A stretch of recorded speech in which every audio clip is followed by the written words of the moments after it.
Bienvenue à l'IMI. Nous avons le plaisir aujourd'hui de recevoir Charles Kempf et qui va nous parler de Camille Flammarion, dont c'est le centenaire.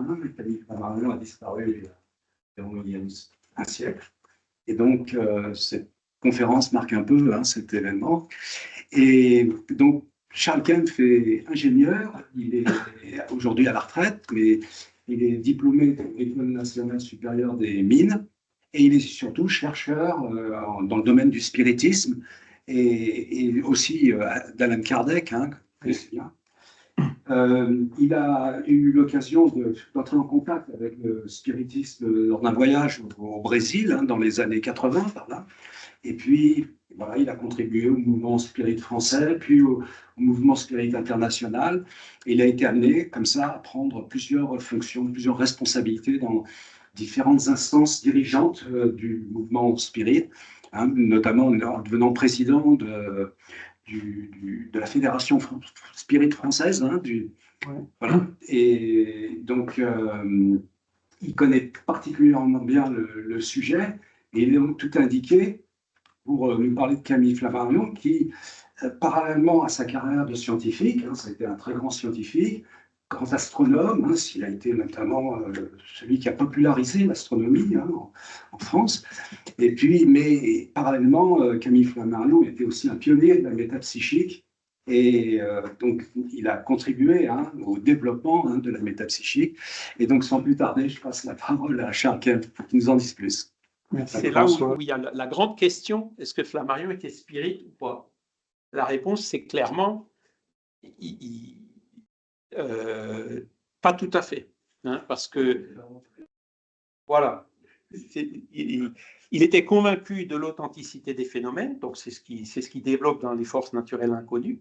Il était convaincu de l'existence de Dieu, convaincu de l'existence des esprits, mais il n'était pas du tout convaincu des messages qu'il avait reçus de l'esprit Galilée.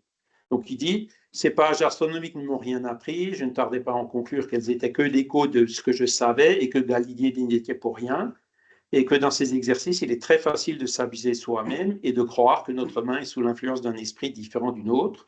La conclusion la plus probable de ces expériences a été que l'action de ces esprits étrangers n'est pas nécessaire pour expliquer les phénomènes. Donc lui, il était dans le doute. Il a dit, ça vient de moi, ça ne vient pas de Galilée. Et ça, c'est un problème bien connu dans le spiritisme, la question qu'on appelle animisme et spiritisme. Qu'est-ce qui vient de notre propre esprit et qu'est-ce qui vient éventuellement d'un esprit tiers?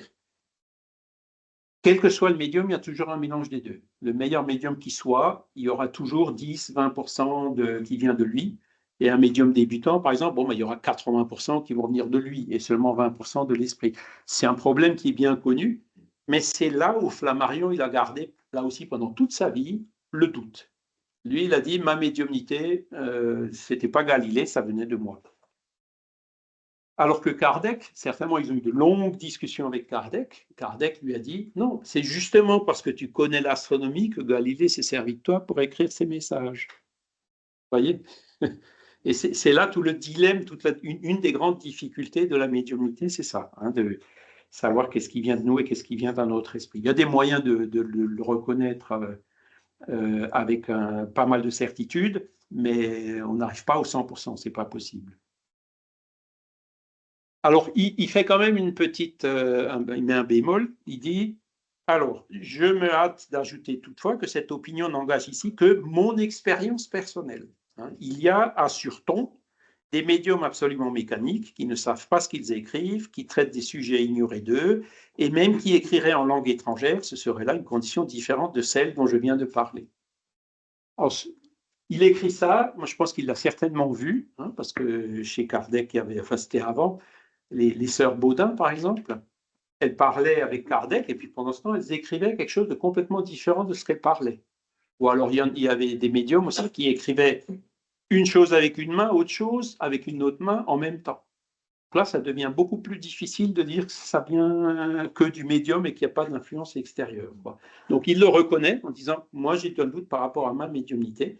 Alors, évidemment, il y a plein de gens qui ont profité de ça. Il y a eu tout un pataquès en 1900 où ils disent, ça y est, Flammarion s'est rétracté, ça n'existe pas, etc. Et Flammarion a toujours répondu, non, ma position, c'est ça. Et donc, il a toujours été extrêmement honnête par rapport à ses convictions et par rapport à ses doutes.